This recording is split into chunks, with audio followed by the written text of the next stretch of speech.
Vegapunk finalmente revela os segredos do século perdido. Descobrimos que 900 anos atrás, em um abundante e avançado reino, nasceu um garoto que lutava com seu corpo elástico. Eles o chamavam de Joy Boy, o primeiro homem a ir para os mares e o primeiro a ser chamado de pirata. Não só isso, mas finalmente presenciamos também a fonte de energia criada pelo Vegapunk, intitulada de Mother Flame, uma chama que jamais se apaga. Mas essa chama te lembra alguma coisa? Observem essa imagem que foi estampada na Lua cerca de 1000 anos atrás. Essa é a exata chama que estamos vendo hoje, uma tecnologia anterior até mesmo à do século perdido. Hoje, vamos dissecar por completo o capítulo 1114 do mangá de One Piece, então fica até o final para não perder nenhum detalhe importante, que como sempre o vídeo está recheado de informação, reflexão e algumas especulações bem interessantes para vocês. E para você que quer ser um gênio assim como o Vegapunk e ficar com a cabeça enorme de tanto conhecimento, você pode ter acesso aos mais de 1400 cursos da Alura que está patrocinando o vídeo de hoje. Então, você que quer melhorar as suas habilidades como profissional de tecnologia, mudar de carreira, ou você que nunca teve contato, mas quer começar a aprender sobre programação, design, edição de vídeo, tráfego pago, inteligência artificial e várias outras áreas, a Alura te leva desde o básico até o avançado para você sair dominando o mercado digital. Com apenas um único plano, você tem acesso a todos os mais de 1400 cursos que você pode aprender da sua casa. E é claro que para quem é inscrito aqui do canal, você tem 15% de desconto na sua matrícula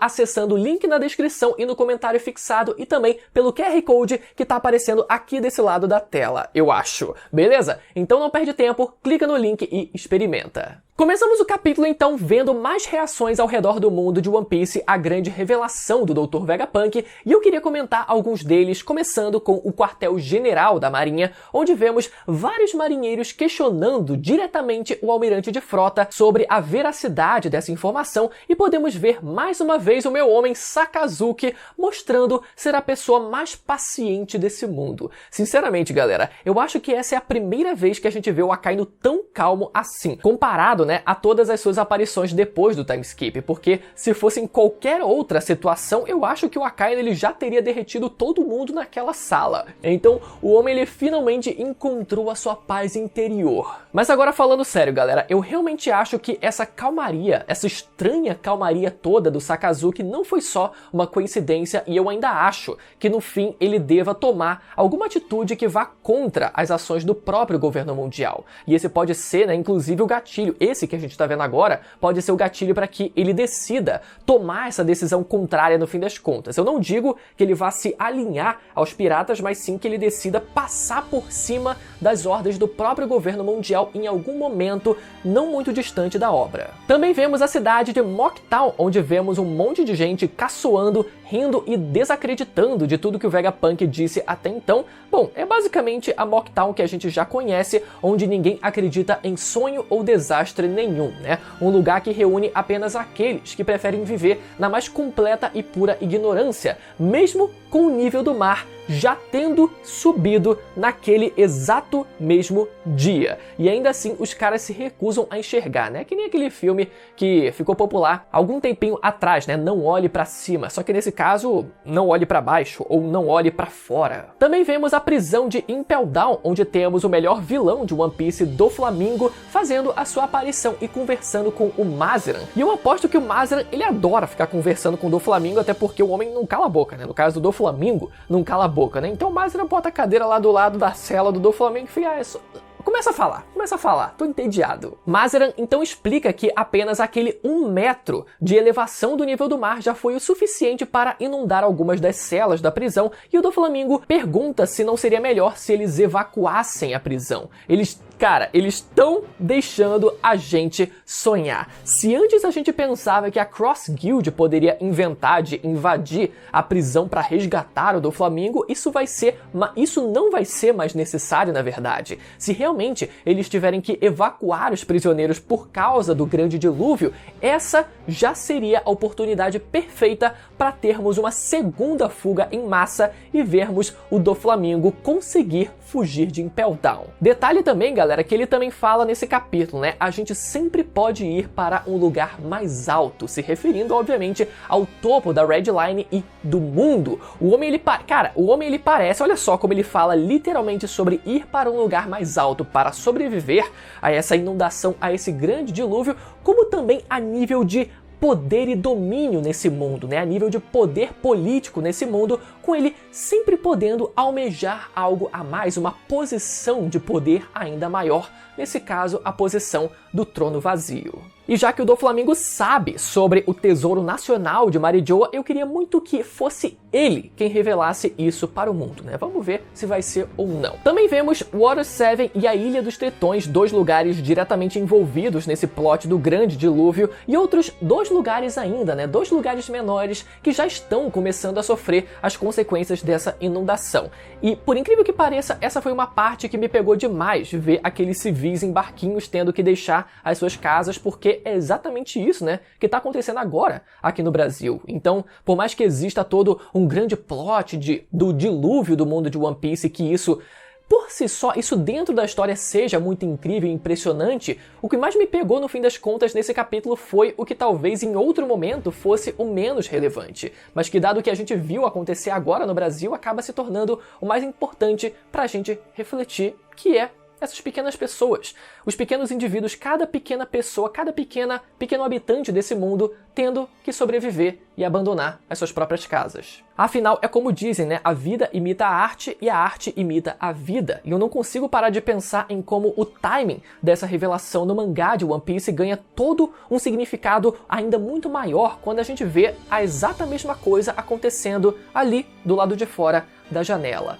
Então, se você conhece alguém que está precisando de ajuda ou uma instituição que você confie, não deixa de ajudar, beleza? Bom, mas seguindo o capítulo, vemos os Gorosei decidindo matar toda e qualquer forma de vida que eles virem pela frente, até que o Gorosei Saturno consegue passar pelo Chapéu de Palha e chegar até a parte interna do laboratório, onde temos finalmente a revelação da Mother Flame. Esse foi o primeiro grande pecado do Vegapunk, almejando criar uma forma de energia infinita, mas que como resultado o fez voar perto demais do Sol. Imediatamente, essa fala se remete ao título desse próprio capítulo intitulado As Asas de Ícaro, e a própria lenda de Ícaro, que para fugir do labirinto em que ele estava preso, usou asas feitas de penas de aves para voar. O seu pai havia alertado sobre o perigo de chegar muito perto do Sol, já que o calor poderia derreter a cera que unia as penas. Porém, no dia da fuga, Ícaro estava tão feliz com a sensação de voar que se esqueceu do conselho do pai e voou bem alto. Assim, a cera derreteu e ele acabou perdendo as asas e se afogando no mar. Olha só, galera! Como o Oda é um desgraçado de um gênio maldito. Assim como Ícaro se viu encantado demais com a sua própria invenção, Vegapunk, na sua ingenuidade, acabou criando algo poderoso demais e isso acabou o levando à sua própria ruína. O fato de Ícaro ter caído no mar remete a como a criação do Vegapunk vai resultar também numa elevação do nível do mar a nível global, ou seja, todos também vão cair no mar. A metáfora do Vegapunk ter voado próximo demais do Sol remete a como o Vegapunk tentou se aproximar demais da verdade do mundo de One Piece, mais especificamente da identidade do deus do Sol, Nika. Ou seja, o fato do Vegapunk ter ido alto demais no seu nível de conhecimento o fez com que ele se tornasse um alvo direto do próprio governo. Assim como Ícaro acabou querendo subir demais, né? Perto demais do Sol e também sofreu as consequências por conta disso. E eu digo mais, galera, não só o Vegapunk tentou se aproximar de descobrir a verdadeira identidade do Deus do Sol, mas eu arrisco dizer que o Vegapunk também tentou se aproximar demais da própria fonte de energia usada pelo Reino Antigo, que eu acredito ter sido justamente um sol criado de forma artificial. Ou seja, todo o simbolismo que o Oda trabalhou aqui, galera, foi digno de um gênio mesmo. Mas ainda tem mais. Descobrimos também que a Mother Flame é uma chama dentro de uma incubadora gigante que não se apaga nem mesmo dentro de água ou algum outro líquido qualquer. Isso é interessante porque remete imediatamente também à fala do Barba Branca, logo antes da sua morte, quando ele diz que mesmo com a morte do Ace, as suas chamas não poderiam ser apagadas. apagadas, já que um dia a sua vontade seria herdada por outra pessoa. E olha só que louco, essa fala funciona tanto no sentido simbólico, como também pode funcionar no sentido prático da coisa. Se a gente lembrar como o despertar das Akuma no Mi do tipo Logia parece alterar o clima de forma permanente, assim como vimos Akainu e Aokiji fazerem em Punk Hazard, e assim como eu acredito, inclusive, que um antigo usuário da Fruta do Trovão possa ter feito na ilha Raijin, o que justificaria, né, aquela ilha chover raios 100% do tempo, quem sabe a Mother Flame não possa ter sido resultado de um antigo usuário da Fruta do Fogo que teria conseguido despertá-la e suas chamas nunca se apagaram desde então. Quem sabe, inclusive, antes sequer de existir a Fruta do Fogo, a pessoa que tenha despertado os poderes de fogo tenha conseguido despertar também essa chama eterna. Quer mais referência? Essa o meu grande brother Vitor Elias me mandou no zap, então se liga. Lembram daquele quadro do Enel observando as ilustrações dos seus antepassados na Lua? Eu sempre vejo muita gente tentando criar uma série de conexões dessa ilustração com qualquer coisa que envolva o mundo de One Piece, e eu sempre fiquei com o pé atrás com essas comparações, mas dessa vez não tem como não ser convencido disso. Na parte superior da imagem podemos ver uma ilustração que remete quase que de forma fidedigna à usina que alimenta a Mother Flame que vimos nesse capítulo. Parece até um cocôzinho à primeira vista, mas de fato lembra muito a câmara que guarda essa chama. Então, isso significa que desde os tempos antigos essa tecnologia baseada numa chama já era algo que existia? É sim uma possibilidade. Mas como sabemos, a tecnologia do Vegapunk ainda não é comparável à energia usada diretamente pelo Reino Antigo. Então, mesmo que no passado o povo lunar, cerca de 1000 anos atrás, já possuísse esse nível de tecnologia e nível, de energia, ela obviamente foi ainda mais aprimorada e evoluída para algo que ainda não conhecemos hoje. Mas como dito antes, eu acredito ser algo baseado no poder do Sol. Já o segundo grande pecado cometido pelo Vegapunk foi tentar descobrir a verdadeira história do século perdido através das pesquisas deixadas pelos arqueólogos de Ohara. Vegapunk diz que não sabe muito, mas ele conta que a estrela dessa história nasceu 900 anos atrás em um abundante e avançado reino. E assim como o lendário deus do sol Nika das fábulas de Elbaf, ele também lutava com um corpo elástico. Eles o chamavam de Joy Boy. Ele foi o primeiro homem a ir para os mares e o primeiro a ser chamado de pirata.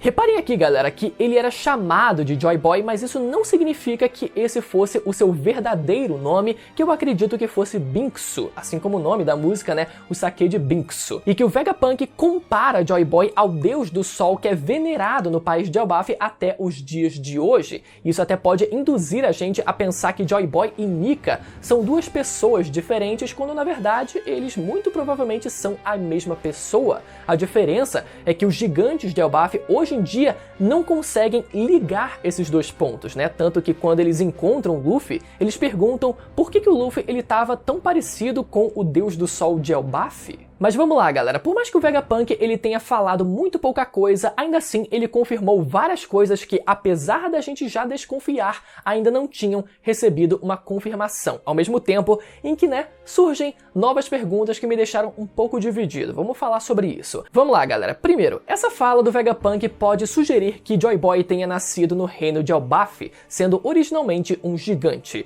Isso explicaria o chapéu de palha gigante guardado em Marijoa e o fato do chapéu do Luffy não ter ficado gigante quando ele enfrentou os Gorosei. Quando aquele capítulo foi lançado, muita gente observou que o chapéu de palha do Luffy continuou do mesmo tamanho. Claro que, o Luffy ele poderia gigantificar o próprio chapéu, assim como ele fez com o seu chinelo, por exemplo, mas essa talvez tenha sido uma escolha proposital por parte do Oda para evidenciar pra gente que aquele outro chapéu de palha não ficou gigante por causa dos poderes de Joy Boy, mas sim porque ele originalmente já era um chapéu de palha feito para um gigante. Mas por outro lado, caso Joy Boy tenha nascido como um gigante, a gente precisaria assumir que esse tal reino abundante e avançado mencionado pelo Vegapunk seria o reino de Elbaf. E eu não acho que esse seja o caso. Claro que, Joy Boy poderia ter nascido como um gigante em outro reino, mas observem como a fala do Vegapunk não afirma necessariamente que Joy Boy foi alguém que nasceu no reino de Elbaf.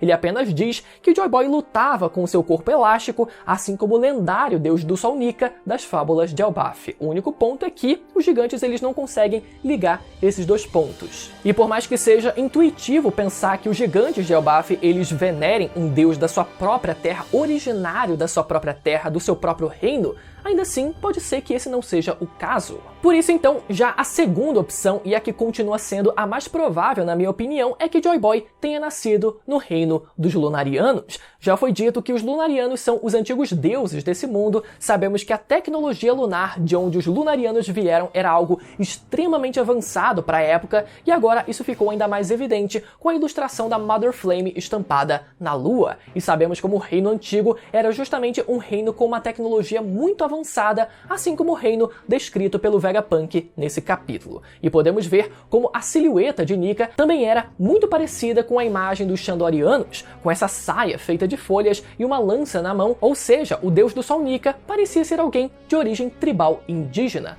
porém com uma única diferença. Nika não possuía asas como os Lunarianos ou os Shandorianos, e o motivo disso a gente não tem como saber ainda. Mas reparem que, como dito nesse capítulo, Vegapunk tentou voar alto demais e teve as suas asas derretidas. Mas não tem problema, você ainda pode voar mesmo que você não tenha asas. Assim como Nika, um Lunariano que por algum motivo teria nascido sem asas, mas que ainda assim foi capaz de voar, sendo o primeiro homem a ir para os mares e o primeiro a ser chamado de pirata. Muito legal, né? Pouco viajado, mas ainda assim uma reflexão bem interessante. Mas sim, galera, eu acredito muito que One Piece vai seguir a ideia dos deuses astronautas, que foram aqueles que, teoricamente, né, desceram dos céus para a Terra e trouxeram um grande avanço tecnológico para o nosso planeta. Nesse caso, as raças aladas que vieram para o planeta de One Piece, sendo os Lunarianos aqueles que fundaram o grande reino antigo. Se você ficou até o final do vídeo, gostou e ainda não for inscrito, aproveita e vem fazer parte do meu bando se inscrevendo aí embaixo. Agora eu quero ler as teorias de vocês aí nos comentários, e lembrando que o link da Alura vai estar na descrição e no comentário fixado para você fazer a sua matrícula, beleza? Até a próxima, tchau!